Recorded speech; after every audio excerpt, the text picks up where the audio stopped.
I'm in Israel, so a couple days ago I went to the Kotel to pray. I found a minyan in the morning that was about to start, and I found a spot right in front of the Kotel. Fantastic. Prayer service moved along. It got to the time when the Kohanim were going to bless the congregation. Outside Israel, that's only on the holidays. Inside Israel, it's every day. I was very excited to be blessed by the Kohanim.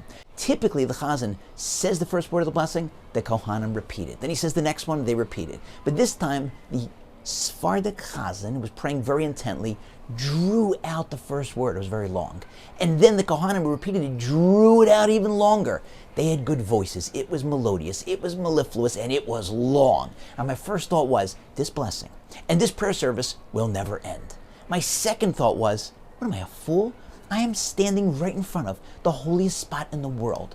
The Kohanim are merely the conduit for blessings. The blessings are coming from God. They're drawing them down from heaven. And I'm in a rush?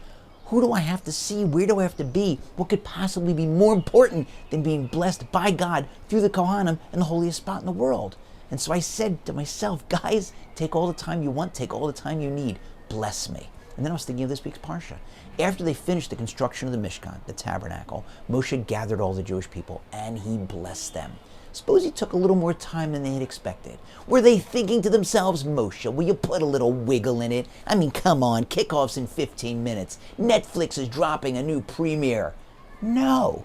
They sat there and they listened and they prayed and they hoped that every word of that blessing would come true, that God would bless them. But it's not only the Kohanim that can be the conduit for blessings. There's some other times. If it's someone's birthday, ask them for a blessing. It's an auspicious occasion. That's supposed to be a good time to get a blessing from someone. And there's another occasion. On the day of a bris, you're supposed to ask the sandik for a bracha, for a blessing. And it just so happens that the reason I am in Israel is to celebrate the birth of a new grandson. And this morning, I had the singular, indescribable pleasure of being the sandik for my new grandson.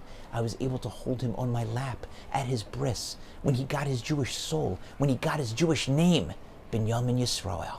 And that means that I can give you a blessing wherever you are, whenever you're watching this. And so, may God bless you. May He grant you health, sound mind, and body for long years on earth. May He grant you wealth. May you earn every dollar honestly.